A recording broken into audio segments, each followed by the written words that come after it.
وأعجب من مريدك وهو يدري بأنك في Assalamualaikum warahmatullahi wabarakatuh. Nama saya Rizky Andi. Di sini saya akan membuat video mengenai kriteria pemimpin yang baik menurut para ulama. Nah, di sini kita lanjut saja. Ada latar belakang. Di sini ada konsep kepemimpinan dalam Islam memiliki dasar-dasar sangat kuat dan tokoh yang bukan saja dibangun dari nilai-nilai Islam, namun diperhatikan secara berabad-abad yang lalu oleh Nabi Muhammad SAW, para sahabat dan khulafa Rasyidin, bersumber dari Al-Quran dan Al-Sunnah, berkembang dinamis karena dipengaruhi oleh kondisi sosial, politik, dan budaya. Ketika di Madinah, Nabi Muhammad SAW mempunyai peran ganda sebagai kepala pemerintahan sekaligus sebagai hakim, yang merupakan manifestasi beliau sebagai Rasul utusan Allah Subhanahu wa Ta'ala. Syariat Islam menjadi dasar tata pemerintahan pada waktu itu, yang selanjutnya sistem khalifah Islam dipegang oleh khalifah, termasuk di dalamnya yang dikenal sebagai Al-Khulafa Ar-Rasyidin.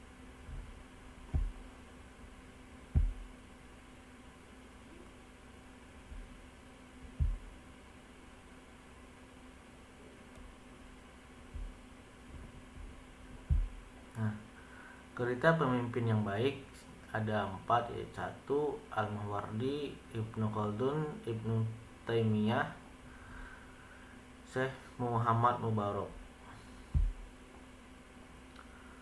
Al-Mawardi secara garis besar tugas dan kewajiban kepala negara terpilih menurut Al-Mawardi meliputi pemeliharaan terhadap agama, melaksanakan hukum di antara rakyat, dan menyelesaikan perkara yang terjadi agar tidak ada penganiaya dan teraniaya, memelihara keamanan dalam negeri, menegakkan hudud, menyampaikan amanah, dan memperhatikan segala sesuatu yang dapat meningkatkan politik pemerintahannya terhadap masyarakat, dan pemeliharaan terhadap agama. Ibnu Khaldun berpendapat jika pemimpin harus memiliki solidaritas yang kokoh dari kelompoknya. Tanpa solidaritas dari kelompok, seorang pemimpin akan sulit memperoleh legitimasi dan tidak akan lama bertahan. Oleh karena itu, berdasarkan latar belakang pada masa Ibnu Khaldun, maka yang paling capable dalam memimpin Islam adalah kalangan Quraisy. Kesadaran dari seorang pemimpin hendaknya dapat dipahami jika ia mesti mengetahui bahwa Allah memberi kekuasaan kepada mereka. Demikianlah mengapa Al-Ghazali sampai menyatakan bahwa penguasa adalah bayang-bayang Tuhan di muka bumi. Tawzir Allah fi'al ard.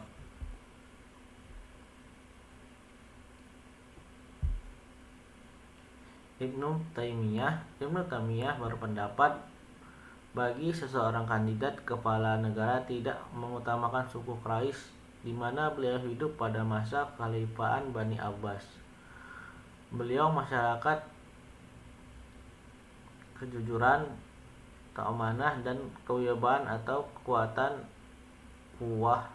Indikasi kejujuran seorang menurut Ibnu Taimiyah dapat dilihat dari ketahuannya kepada Allah, ketidakmudahannya menjual ayat-ayat Allah demi tendensi duniawi dan kepentingan politik belaka, serta sikap tidak takutnya kepada manusia dalam kebenaran. Ibnu Taimiyah mengutip Al-Quran surat An-Nisa ayat 8 yang memerintahkan umat Islam untuk menyerahkan amanah kepada yang berhak menerimanya. Namun diakui oleh beliau sangat sedikit pemimpin yang memenuhi kualifikasi tersebut. Namun yang pasti harus ada upaya merealisasikan kesejahteraan umat manusia dan melaksanakan syariat Islam, karena kesejahteraan tidak akan pernah terwujud tanpa adanya pemimpin.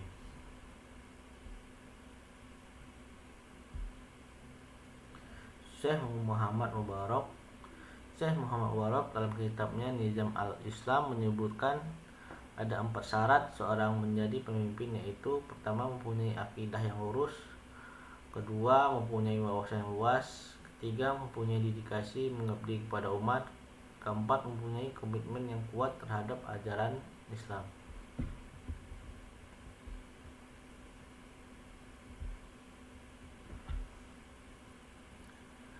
Dalil tentang pemimpin menurut Al-Quran. Ini ada Al-Quran surat Al-Baqarah ayat 30. Artinya, ingatlah ketika Tuhanmu berfirman kepada para malaikat, aku hendak menjadikan khalifah di bumi. Mereka berkata, apakah engkau hendak menjadikan orang-orang yang merusak dan menumpahkan darah di sana, sedangkan kami bertasbih memujimu dan mensucikanmu? Dia beriman, sesungguhnya aku mengetahui apa yang tidak kamu ketahui. Ini ada Al-Quran surah An-Nisa ayat 59. Artinya, wahai orang-orang yang beriman, taatilah Allah dan taatilah Rasul Nabi Muhammad SAW serta ulu amri pemegang kekuasaan di antara kamu.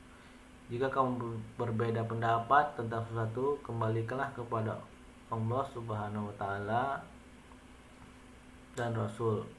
Jika kamu beriman kepada Allah dan hari akhir, yang demikianlah itu lebih baik bagimu dan lebih bagus akibatnya dunia dan akhirat.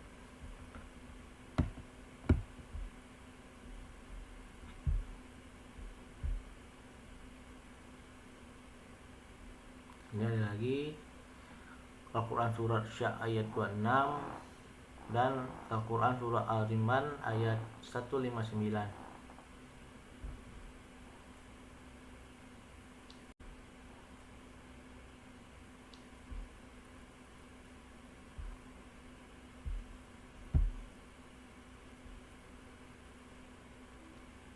Dalil tentang pemimpin menurut hadis bahwa manusia adalah pemimpin. Rasulullah SAW bersabda, kalian semuanya memimpin, pemelihara, dan bertanggung jawab terhadap rakyatnya. Seorang raja adalah pemimpin bagi rakyat dan akan ditanya tentang kepemimpinannya. Seorang suami memimpin keluarga dan akan ditanya tentang kepemimpinannya. Seorang ibu memimpin rumah suami dan anak-anaknya dan akan ditanya tentang kepemimpinannya. Seorang hamba atau buruh pemimpin harta milik majikannya akan ditanya tentang pemeliharaannya. Camkan bahwa kalian semua adalah pemimpin dan akan diminta pertanggungjawaban atas kepemimpinannya. Hadis riwayat Bukhari.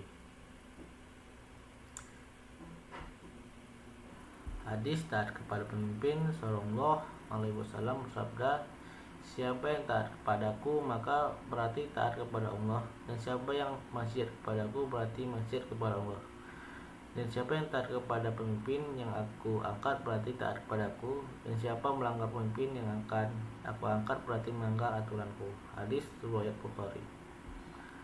Hadis mengikuti aturan pemimpin yang baik. Rasulullah SAW bersabda, patuh dan taat itu pada pemimpin adalah wajib bagi seorang dalam hal apa yang ia suka atau benci, selama tidak diperintah berbuat maksiat. Jika perintah maksiat maka tidak wajib patuh dan taat. Hadis riwayat Bukhari. Sekian dari saya. Assalamualaikum warahmatullahi wabarakatuh.